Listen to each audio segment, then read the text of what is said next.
Hey friends, family, followers, and subscribers. So there's no opening bit this week, but I'm doing a quick season 1 of the Wheel of Time reaction. Well, not reaction, review video for episode 8. And that being said, let's dive into this divisive episode. Month late.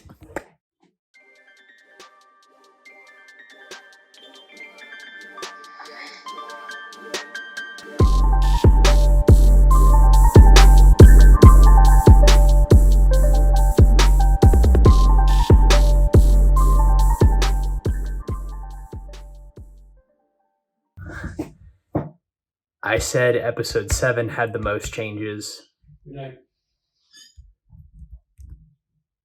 Sorry. I said episode 7 had the most changes of any episode so far from the books. I retract that statement. It is this episode, without a doubt. I think you have to consider the idea of the constraints of television versus the constraints of books. Because books, they can go for however long they want, however long the author decides to write them. TV, different story. You can only stay on the air as long as your audience is engaged. Based on some of the comments that Rafe Judkins is saying, and based on some of the comments that Amazon Studios is making, it sounds like they want to adapt the entire series, but they are limited by the constraints of season-to-season basis because each season has to be a certain length. I personally think it should be 10 episodes per season, if not 10 to 12 episodes per season, because these are characters you cannot cut stuff out of. The major characters, at least. There's a lot of side and minor characters that you can kind of just do away with or compress and adapt because there's literally so many of them. From what I've read and what I understood in this entire series, there are 2,782 named characters, plus or minus a few. That is absurd. There's no way they're going to be able to adapt a book series with that many characters and have that many series regulars on a regular TV show. It's just not going to happen. So they have to condense, they have to cut. That makes complete sense. We know that from a very scaled down version from the Harry Potter movies. They had to cut certain characters and they had to limit certain characters when they came on screen. Dobby, we love you, but they did you dirty. They didn't give you enough screen time. I wish that you had had more screen time. Love you, Dobby. Dobby is a free elf. But that is just one example. Another example is Lord of the Rings with Tom Bombadil.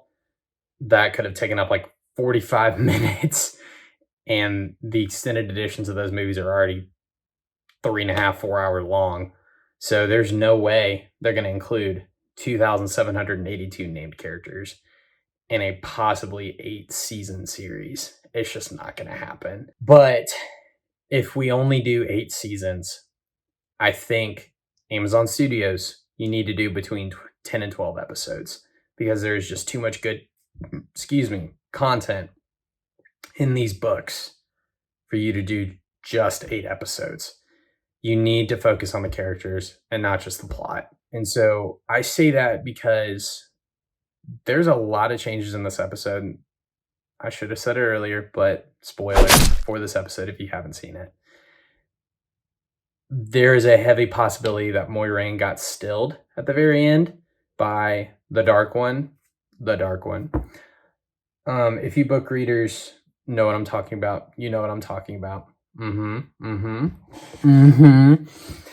But yes, it is very possible the Dark One stilled Moiraine, and that is a very different change. Also, Rand goes off on his own. That doesn't happen in the books. That is a very new plot development that I think what they're trying to do is they're trying to speed up what happened in books 2 and 3 and move it up to season 2 so that they can just get a move on and what's going to happen in hopefully seasons 4, 5 through 8, hopefully. But I did like some of the changes that they made with Lan and Nynaeve. I think that's been a huge highlight of this season, has been them two. The women channeling, I liked it. I thought there were some canonical issues that I had with it. But also, I think it made sense.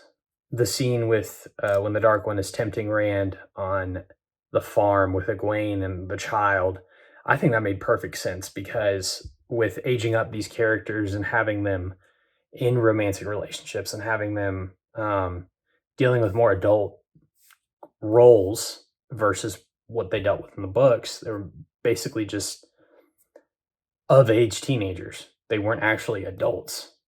And on the show, they're actual adults. So sorry about that. My phone was being stupid. But as I was saying, some of the changes they made that I think make sense for this story. Oh, my dog's coming in to visit me. Come here, Callie. Callie. Kalila. Can you say hi? Hi, precious. Callie. She's a good girl. We just went on a long walk.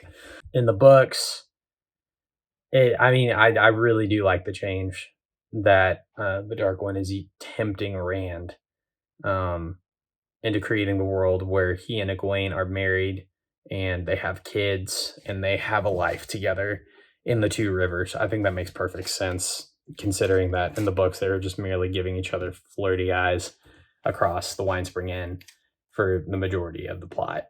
Not in the Winespring Inn, but you know what I mean. And some of the major themes that I think were approached in this episode were like the temptation of evil, the temptation of something that you want but possibly couldn't have, fear, doubt, the poles of peace versus violence, and I think that's what draws us back to these stories over and over again, is like they're representations of our real world. You're just putting a name with a character and putting them in a fictional world and giving them fictional cultures, fictional creatures, and somewhat unrealistic scenarios in order to progress a plot. Here are some good things about the episode that I really enjoyed. The Eye of the World has bigger implications for the rest of the story. In the books, this is a spoiler, you don't see the Eye of the World again. And on the show, you might see the Eye of the World again. And if they are truly following the mythology of the books and the plot line overall of the books, then you're going to see more and more of the Eye of the World. And if that's truly as important as the show is emphasizing it to be, then we will definitely see it again. I like how this is a really odd thing. I like the fashion. The Dark One's interesting, like wrap tuxedo look was very interesting, and I didn't mind it. I thought it was an interesting take on a suit. Some other changes that I really enjoyed, and things that I think were really smart, were they made all 5 Emmons Field villagers. They made them all Taviran. If you need a spelling, it's right here. Just right here. Listen to how I'm pronouncing it. Taviran. It's how it's pronounced. You're welcome. They made all 5 of them Taviran. Basically, Taviran is a focal point of the weaving of the wheel, where usually the wheel will weave a person into a pattern, and doesn't really care what their lives how their lives turn out. Taviran do the opposite. They bend the weaving of the pattern around themselves, and therefore they can manipulate things that they don't intend to manipulate. it's not a power necessarily that they control, but it is a power that they have, and things just happen. So making all 5 of them Taviran, I think, is a brilliant move. That's just really smart, especially with this season having a bigger emphasis on the women. Moiraine, Nynaeve, Egwene, even though Moiraine isn't an Emond's Field 5. All 3 of them have such bigger roles in this season than they would have in book 1, which is great. One of the reasons why I think it's important to have the women, specifically Egwene and Nynaeve, become Taviran on the show is because Egwene and Nynaeve play a integral role in the politics of the White Tower going forward. I can't really say much more than that for non-book readers, but making them more focal points of the Wheel of Time and making them Taviran just makes so much sense, especially with the direction Egwene's arc is going in. There are some things in the books where things just happen to her and you can't really explain why, but making her Taviran kind of solves that issue. I think another positive, the set design of Faldara, the set design of the Eye of the World looks great. They're advancing a lot of plots ahead of time, which I think is smart, just given the TV or book to TV adaptation constraints that they have. And then also, I really enjoyed Padan Fane's little soliloquy or speech he gave to Perrin about darkness and about peace versus violence. I really enjoyed that. And then I think the performances in this episode were great. Some quick negatives, though. I think the visuals are a little wonky. I don't like I'm not the biggest fan of how the one power looks when it's being channeled. This is something that really bothers me. There needs to be a distinction between the 2 halves of the one power, depicting balance. That is so important and integral to the books, because otherwise the Dragon Prophecy would not have anything to stand on if the male half of the one power was tainted and it's just the one power being used. That doesn't make any sense. So we need the description of the 2 halves of the one power, because that is crucial to the series going forward, and it must be emphasized. I did not like how Moiraine was stilled, as I said earlier. Stilled or shielded with the weave tied off. I don't know. I didn't like that. There's a lot of issues with it. I don't know how it's going to turn out in season 2. I'm hoping good. Also, I think this season was way too rushed.